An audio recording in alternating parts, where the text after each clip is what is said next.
Hello, hello, folks. Tonight we have a limited number of participants because it is Christmas Eve after all, and but I'm here in Louisiana. We've got John Sharon in Indiana. His normal companion isn't going to be with us tonight, Charles. We have Nate K and his sister and his friend from Massachusetts, and as an observer, in observer status, we have Jeff from New England Beer Reviews, the state of New Hampshire, and we're looking at Guinness Blonde American Lager, introduced way back in 2014. 5% alcohol, 21 international bitterness units. Let me put my hand to block the light. The light is bright. Okay, anyway, everybody's been drinking on this, or is this the first time for everybody? I've only had it one time before this. Yeah, me too. Hey, Jay and John, I have had this one before. I don't have it right now, but I did have it maybe 4 or 5 weeks ago. Yeah. So I don't know if I could maybe when you guys start talking about it, it might generate some memories for me. I did like it, but it didn't blow me away, but I liked it all right. So maybe if you guys talk about it, it might remind me of something. Okay. Well, I have this dimpled mug that my daughter bought me in Dublin, Ireland, by the way. So I figured that would be an appropriate thing. It's but my only issue with it is that it's not really blonde, is it, John? It's more like amber lager. Yeah, it looks more like as an amber lager. Yes, you're all right. Nate, y'all been drinking on it, or is this the first time for all of y'all? I think a couple others in here is really the first time for them. I had a couple a day ago. No, this isn't my first time. I had it the other day too. I guess I'm wrong. It's alright. Now it's owned by Guinness, but it's contract brewed in America, along with a few of their other beers, by the way. At Latrobe's Brewery, which is where they're brewing the Red Stripe Light. Now, I did see that they are using the Guinness yeast in this beer also. Yeah, and it smells like it, doesn't it? Yeah. But they're also using, I can't remember what it was, but it's some sort of an American hop, too, in it. Yeah, right. They wanted to use a lot of American ingredients. Now, the head on mine didn't do much, but, of course, I have this wide brim glass. What about you and Nate? No, I didn't get much of a head. I mean, it's there. There's a lot of big carbonation in it, but, I mean, the head's sticking around, but it's not much of one. Yeah, I noticed that when I did pour straight in and got the kind of, it was like maybe a modest kind of head to it, but yeah. It was gone pretty much almost as soon as I poured it. Now, the aroma, folks, it's very yeasty. You know, it's like unusual. It almost reminds me of Dixie beer, and I don't know if y'all have ever had Dixie. Dixie beer has a strange, it's almost indescribable yeast presence. Maybe y'all can do a better job. I can't pin it down. I've had the Dixie. It's been a while, but yeah, it's very yeasty. It's got a very yeasty smell to it. Yeah, it's almost like I don't know. It's almost like this beer has I don't know. It's so different than Hart. It's kind of like Sam Adams Light. That's what it tastes like. A little bit. Sam Adams Light. Yeah. It's not quite as strong as the Boston Lager, but it's got that same like hoppy flavor. I think it actually has more alcohol than Boston Lager, right? Yeah, probably actually. This is 5%, and I think Boston Lager is 4.9. You know, that's Yeah. the same thing. But there is some very odd yeasty spiciness to it. It's very remarkable, though. It's not run of the mill. You know, you pay about $9 for a 6-pack, but it seems like it's at a craft quality, you know, for lager. I paid $7.69 for my 6-pack. Well, I remember having this a few weeks ago or a few months ago, and it definitely had the Guinness. There's a sort of Guinness character that you can't really quite define. It's really unique to Guinness. Maybe it's the yeast, or maybe it's the malts they use. But when I drink it, I automatically know it's a Guinness. And I picked that up when I drank it at the time in the beer, except it was more of a sort of a laid-back version of their stout and so on. Hmm. Yeah, I think they actually use the Guinness yeast in this too. Yeah, and they also use a Guinness hop in it also, along with an American hop. Wow. Yeah, it's I don't think I do a terrific job of describing beers usually, but I'm having a real hard time with the aroma even. It's like a lemoniness. It's reminding me of a beer. I know I've had this beer aroma before, and I can't think of what beer it is. Yeah, I get that lemony type in it. Yeah, it's almost. I'm talking about just the aroma now. The flavor's going to develop more, but yeah, Jeff. I wish Jeff would have had this bottle because he's good at picking out things that I can't get. But I figure. it's got a lot more. To me, it has a richer aroma than Harp. I'm not putting down Harp now, but Harp is kind of more standard. You know, Harp is more similar to say a Budweiser type thing. It's kind of like, you know, just a regular lager beer. This is a little distinctive, but man, I wish I could put my finger down on what beer it's reminding me of. It's got a crisp, refreshing. I mean, it's a good beer. It's a good lager. Yeah, I remember it being a good beer. I wish I had one in front of me today so I could kind of give you a, you know, kind of an equal review like you guys are doing, but I remember having it at the time and enjoying it. It didn't blow me away, but it definitely had these Guinness yeast characters going on, and it was really a kind of a pleasant pale malt aroma with a medium body, if I recall, and it was easy to drink. Yeah, and it has the flavor is almost like a spiced bread. In the, you know, you get barley malt, of course, you get hop, spice, bitterness, but the bitterness, you know, 21, so it's a little more bitter than American lagers. What are they usually around 12? And so, Yeah. But it's still bringing me back to that Dixie beer, which is these days produced in Monroe, Wisconsin for the New Orleans market. But they might use similar yeast or hops. I don't know. It's just it's biscuity, bready, spicy, and the mouthfeel it's got some body to it, huh? You can definitely tell the grain, a little bit of grain in it. Mm-hmm. I would highly recommend people to go out and buy this beer because it has such a distinctive flavor. I don't think you would. I think I could definitely pick this out in a taste test. Yeah, you could. Yeah, I'd agree with that.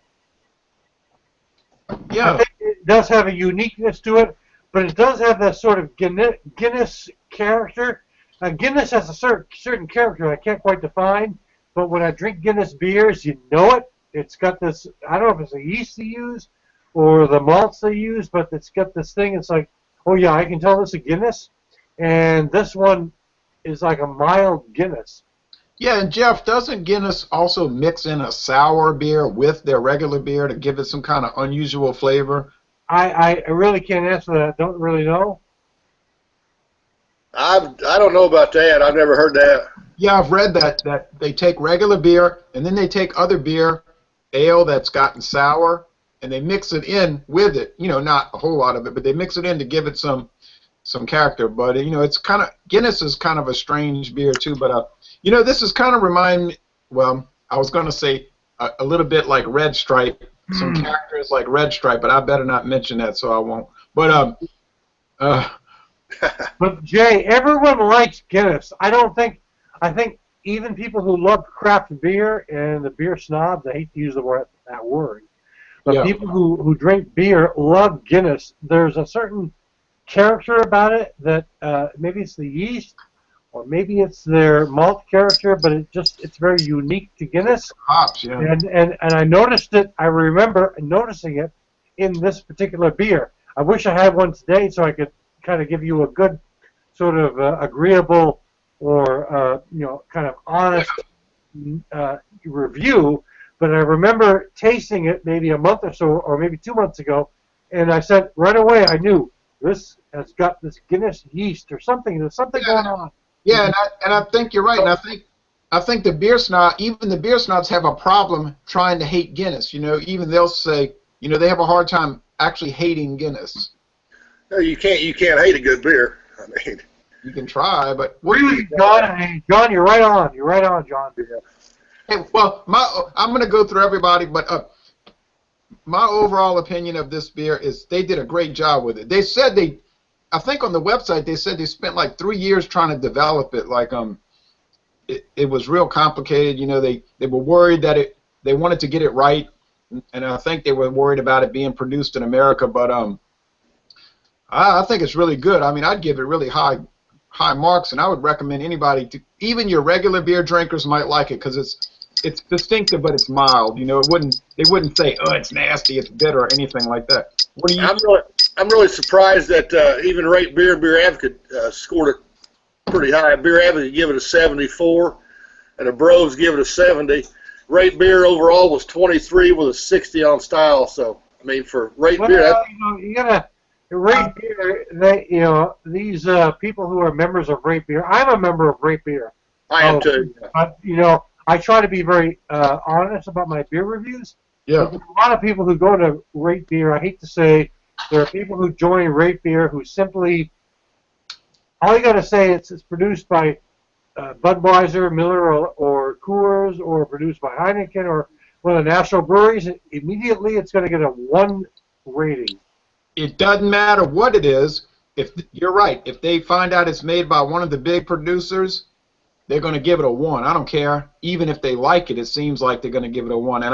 But we know that, it's a shame. But Rate Beer is good when you're looking at craft beers, but when it's mass-produced beers, boy, they hate that stuff. Okay, now going over to Massachusetts, Nate and your sister Laura and what's the other person's name? Tom's kind of off. Hey, by the way, Nate's sister, I'm single. Oh, sorry, I'm married. Oh well, that's too bad. Figured I'd mention it. It can't hurt. So now and let's try to keep Jeff from getting shot. Now, Laura and Nate and Right. what's his other friend's name? He's friend tonight. Oh, here, he's friend. Okay. Ooh. I'm sorry. What do y'all think about the beer? Your overall impression of it? Who wants to start? I will. Go for it. I think it's all right. It's not very memorable, but I think if you're gonna be just sitting and drinking beer, it's not terrible. Like watching the game or at a barbecue, it'd probably be all right for a summer lager. Actually, it's not super heavy, but it's a nice way to switch it up with some of the lighter beers because it's got that flavor.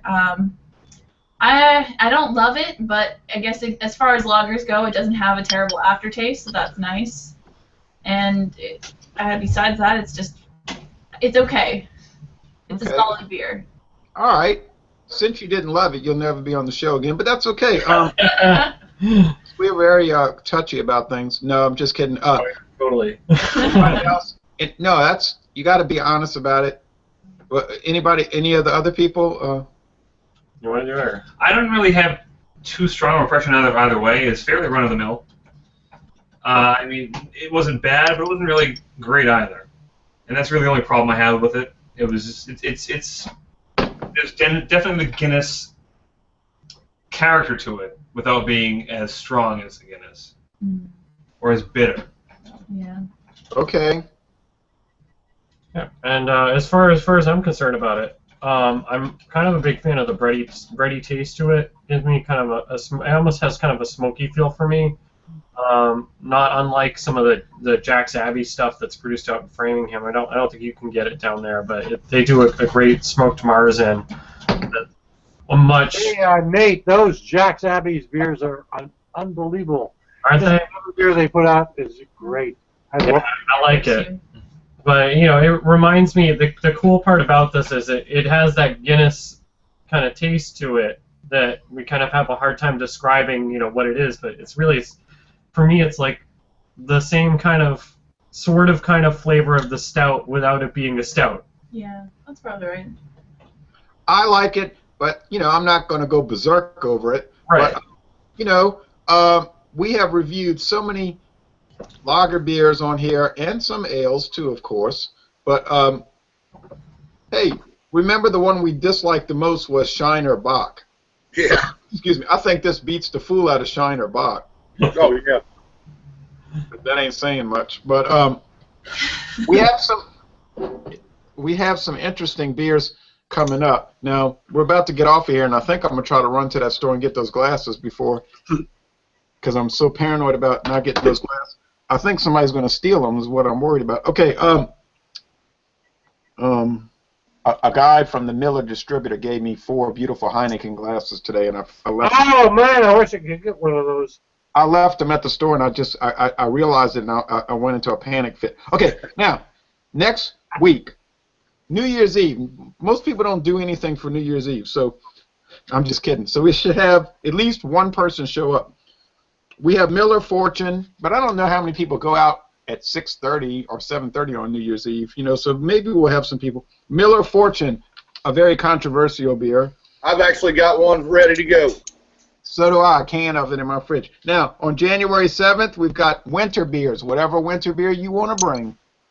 That's why I enjoy Jay and John. They keep Miller Fortune in the fridge. Right. On January 14th, we've got Colt 45 malt liquor. On January, on January 21st, we have light beers. We're going to look at light beers, whatever light beer you want to look at. On January 28th, we've got Guinness Foreign Extra Stout. Y'all better start looking. I'm going to go out this weekend. And then on February 4th, and we're not going past February 4th because that's too far out, but February 4th, we're looking at standby beers, beers that you keep in the fridge just to drink when you're going to make a ham sandwich or something that you're not going to... I am totally amazed that you have planned this out for the next 6 weeks. Just amazes me. We like to do that because we're always thinking of things, you know, and so we don't want to forget. If I don't write it down, you see, if I don't write it down, then I'll forget. You know what I mean? So I'll write it down. All right, well, I think we've beat this horse to death, and I appreciate everybody participating. And Nate, I appreciate you bringing some people along. That was very good.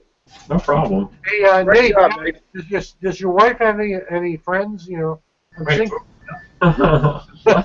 Any friends? Okay, well, y'all going to have to work on this dating thing. Yes. Arrangement after we get off the air, but that's not, you know. But look, Jeff, you're on air. There are 300,000 or 400,000 people watching this. So That's why I said it. So it's probably going to work out very well. All right. Well, thank you, folks, for watching this video production. Yeah.